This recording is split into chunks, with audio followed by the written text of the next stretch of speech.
Hi guys! So today I recorded a video for you to show you the basic use of brushes that I use on a regular basis. This is by no means a makeup application tutorial, it's just to show you how to use the brushes that I talked about in my blog post about brush basics. This is probably like the fastest I've ever put my makeup on. I usually don't do it this quickly, but I just wanted to show you, like I said, how to use the brushes that I talked about. So it's probably a really messy application because it's also my first time doing it in a camera and not in a mirror. So hopefully it's not terrible and you'll be able to see the basics of how I use these brushes on a regular basis. And I guess that's it. So enjoy. Bye.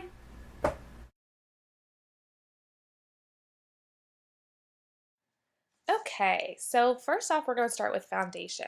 I use the Sigma F80 Flat Kabuki brush to apply my foundation, and I love it. It applies it in a really light way that still gives me coverage, so I can kind of build it up as I want to.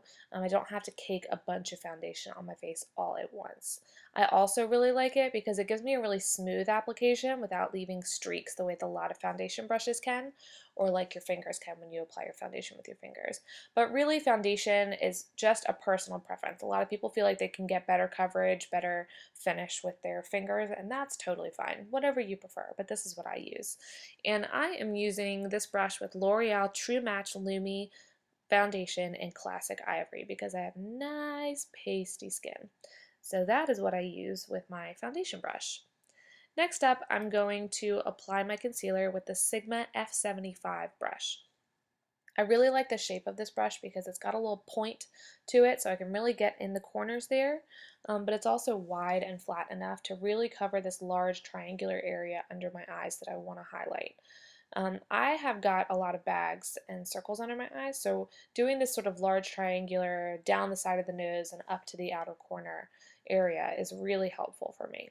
So what I do is I apply the concealer with my brush first, and then I go back and I blend it in with my fingers. Or hopefully, if I get the beauty blender anytime soon, that little pink sponge, that is what I will blend it with. But 20 bucks on a sponge, kind of hard to do.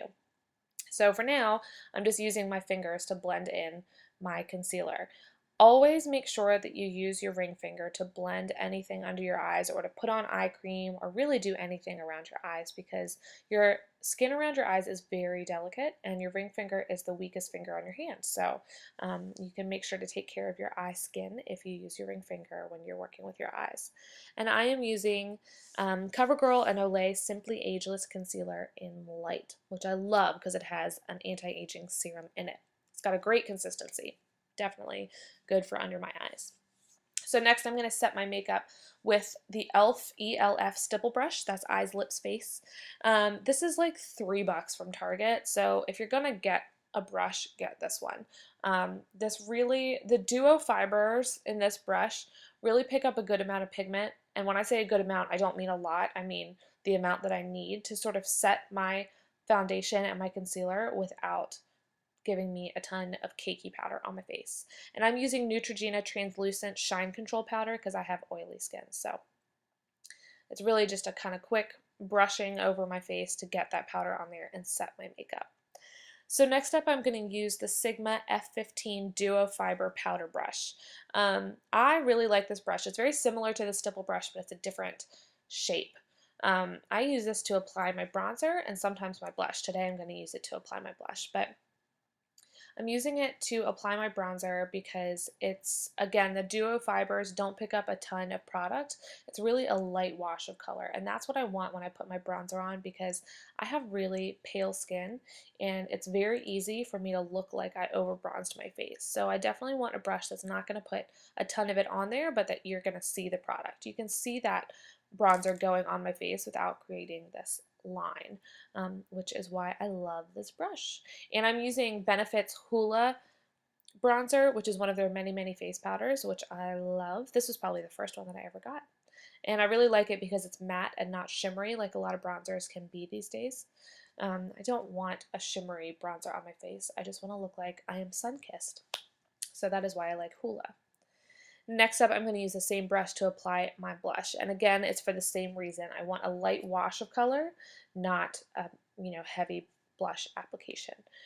So that is why I use this same brush. And it's not the end of the world if there's a little bit of bronzer still in there because, bronzer goes on your cheeks anyway, so I have no problem with the bronzer and the blush mixing, which is why I don't really clean this brush in between the bronzer and the blush. So I'm using Flirt Pika Blush in Dapple Apple, which I've had for a very long time and should probably get rid of. So next up, I'm going to apply my eyeshadow with the Mark eyeshadow brush. I've had a lot of eyeshadow brushes in the course of my lifetime, and they're all very similar. I mean, they're not all similar. You can get some really crappy ones and some really good ones. This is just the one that I'm using right now. This isn't necessarily my favorite that I've ever had. I'm not sure if I could even tell you what my favorite is, but this is what I use at the moment. And I guess it's just sort of the right combination of fluffy and stiff. You like that close up there? Yeah. So this applies my color really well, and I do apply all the colors with this brush, and then I go back and blend it with a different brush. So this is probably going to look like a really sloppy application, especially when I start doing my crease color, but I'm using the NYX Barefoot in the Sand eyeshadow trio that I got from Ulta last week, and I love it. It kind of looks like nothing's really going on my eyes right now, but it's a really natural finish, which I love.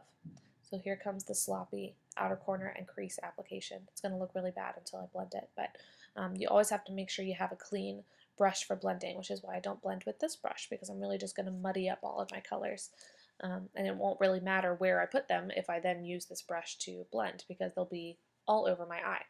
So I'm going to use the Sigma E35 Tapered blending brush instead to go back and just sort of blur the lines between all of the colors that I just put on my lid. I really want a nice natural finish, so I take this clean brush and just sort of go over where I put that crease color to sort of blend it into the other colors, blend it into the crease, blend it into the corner of my eye, and really make it a more natural finish instead of lines between each color. So that is why I love this brush, and always make sure it's clean. Always make sure it's clean, otherwise you're totally defeating the purpose of this blending. And really, there's no science to it. You just kind of swirl it around, rub it back and forth, just blend where those colors are on your eyelid. So that's really the end of the brushes that I use, but of course I'm going to finish up my makeup look. I'm going to fill in my eyebrows. I'm using Anastasia Brow Wiz to fill in my eyebrows, which I've been using for a while now, and I really like. Mostly because it's simple and convenient. I have been thinking about using one of Anastasia's brow powders, and there's no real reason that I haven't, except that I really love the convenience of this pencil. It's not really a pencil, it's kind of a retractable, you know, kind of very soft thing. It's not quite as hard as a pencil is. And I like the convenience of it because I don't have a powder and a brush that I have to keep track of. I also really like it because it comes in an ash color, which is what I need. I always find that lighter brow colors are a little too reddish. So this is probably the worst eyeliner application I have ever done and you will ever see. It is really hard to put your eyeliner on in a camera and not in a mirror, but luckily I'm using a kohl eyeliner by Avon, which is really nice because you can just kind of blend it. So it doesn't really matter how bad it is. If I were using an eyeliner brush and a gel eyeliner, oh, this would be a huge mess. So luckily you can just kind of rub it back and forth with your fingers and blend it. And I'm usually lazy on the weekend anyway. I don't really do the dark black gel eyeliner on the weekends. I'm going to finish up my eyes with the NYX Are You DeprEYeved mascara that I got from Ulta last week.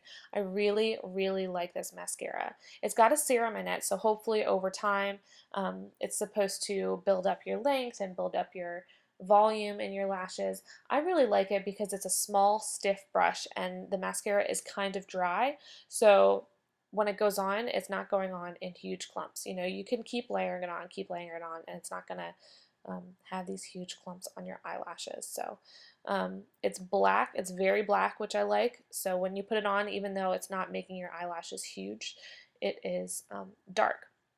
So it kind of makes up for that. But I really like it and will probably use this the most from now on. So I'm going to finish up with some lip color, and then you will have seen the fastest makeup application I have ever done. So hopefully you got a little bit out of this, and enjoy your brushes!